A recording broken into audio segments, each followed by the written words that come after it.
Hello everyone, I am Wendy with Winds of Change Ministries, and today I'm going to focus on the Genesis where the generations are spoken out. There's a lot of hidden mysteries in the genealogy, all right, from Adam to Noach, all right.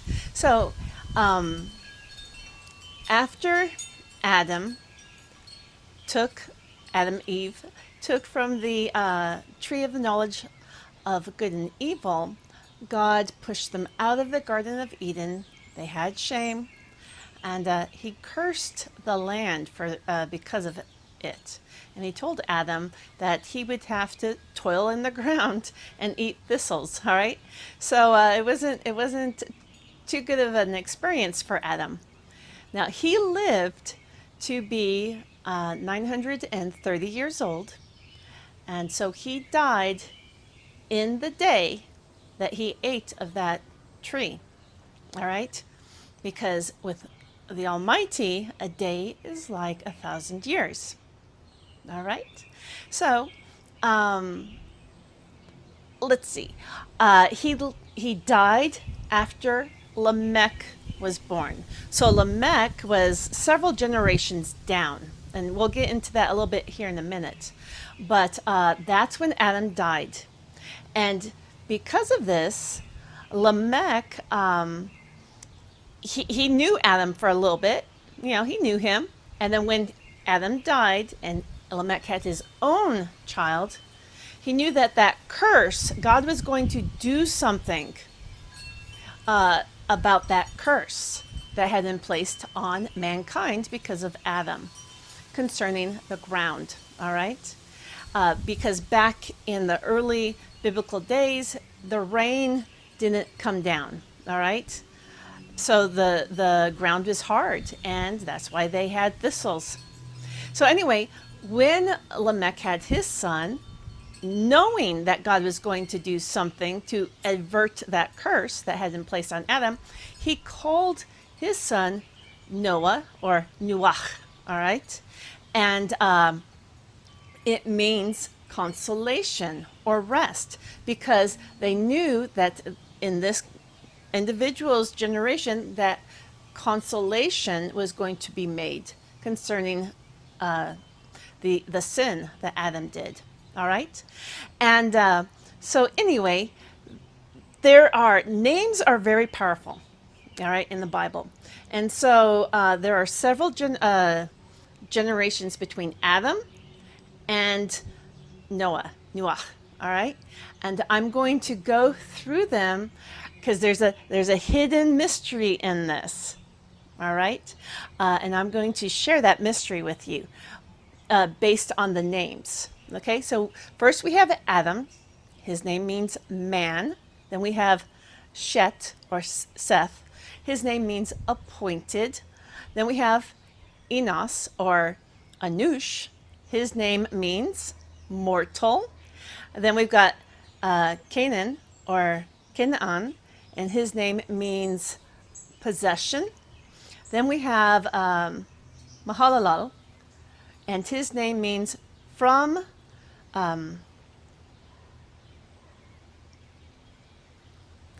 the praise of God. Sorry, couldn't read my own writing. Then we have Jared. His name means, or Yared. His name means shall descend. Then we have Methuselah, or Methuselah, for my pronunciation. His name means his death shall bring. Okay. Then we have Lamech. This is when Adam died. When after Lamech was born. His name means powerful. Okay. Now before Lamech had a son, Adam did die, and then so Lamech named him Nuach, which means consolation or rest. Okay. So now, before I get into the actual meaning of all those names, the compilation of them, I want to share some fun facts because, The Bible doesn't share everything. You have to go into some of the hidden books. And Enoch, Hanuk, all right, he died when he was 365 years old. No, no, he didn't die. All right. He just was not anymore because God took him, okay? God took him. And so he didn't die. My mistake. But at age 365, well, the book of Enoch has been removed from canonical scriptures, okay? They're part of the Apocrypha. And it is within the book of Enoch that he was taken up into the upper atmosphere and was able to look down onto the earth. And he saw planetary he saw the seasons. Okay, he gained understanding. So basically he saw the whole circle of the earth, and then he saw how the sun made paths across like spokes of a wheel across the planet during its annular seasons. Okay, now he called these windows because they were like windows of time, or when the sun would follow those paths. All right, so it's very interesting that here he is describing the annular calendar with these seasons, and he was taken at age 365.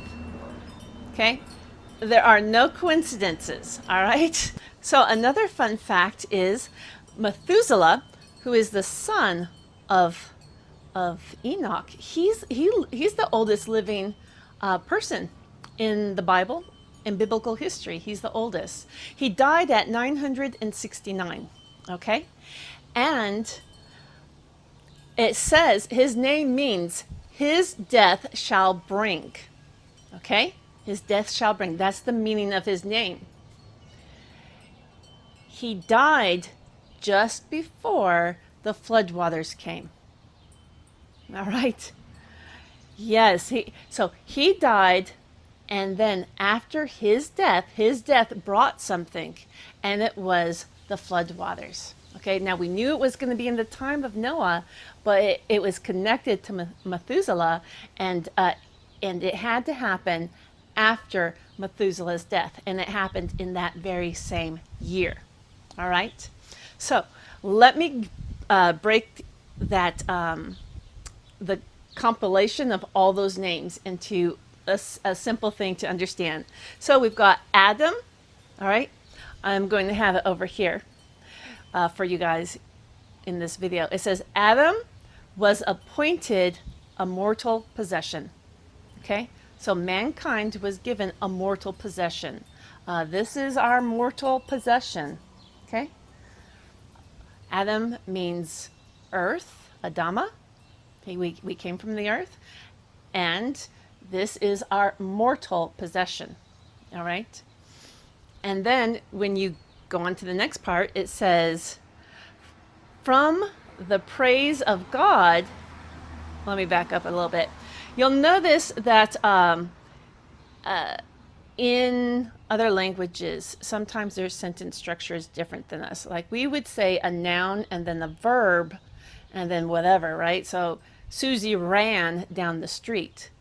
But in some languages, they do the verb and then the noun, and that's what we're going to see in this. So it says, where it says, the praises of God, from the praises of God shall descend teachings.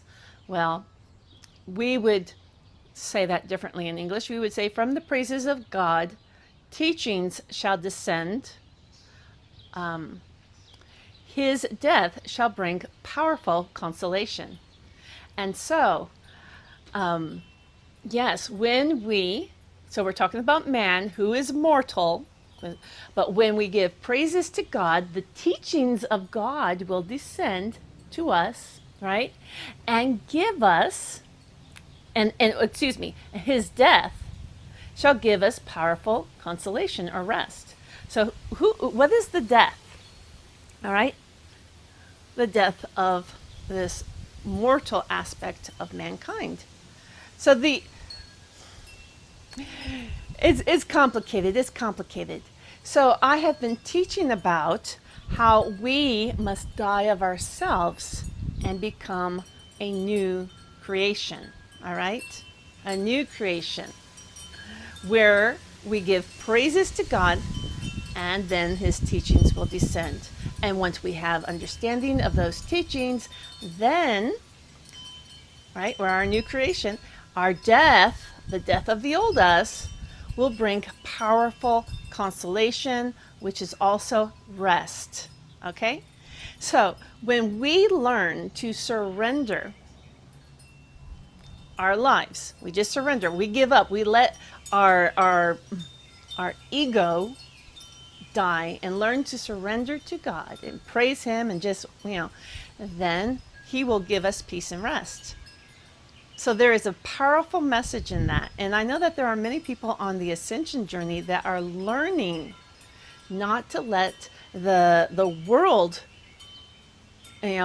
trouble them with all the distractions and to just trust that God has everything under control. So there is a very powerful message in this, okay? So, yeah, I think that's going to be it for this particular message. If you liked this hidden meaning in the genealogies, then definitely be sure to subscribe because I have more things to unlock for you as I, reveal the mysteries that have been hidden since the foundations of the earth. And what are we talking about here? We're talking about the foundations. Okay, so I have mentioned this in previous videos. I'm going to just go ahead and reiterate it. So when Adam died, he is the first 1,000 years. They knew that that second segment was going to be, it was going to be the next 1,000 years that there was going to be about the consolation. So first you had the curse, then you had the consolation of that, the rest and the peace and the understanding. Okay, and so that's that second segment of time. All right, and the evolution of man's consciousness. All right, my name is Wendy, and we're all living in the winds of change.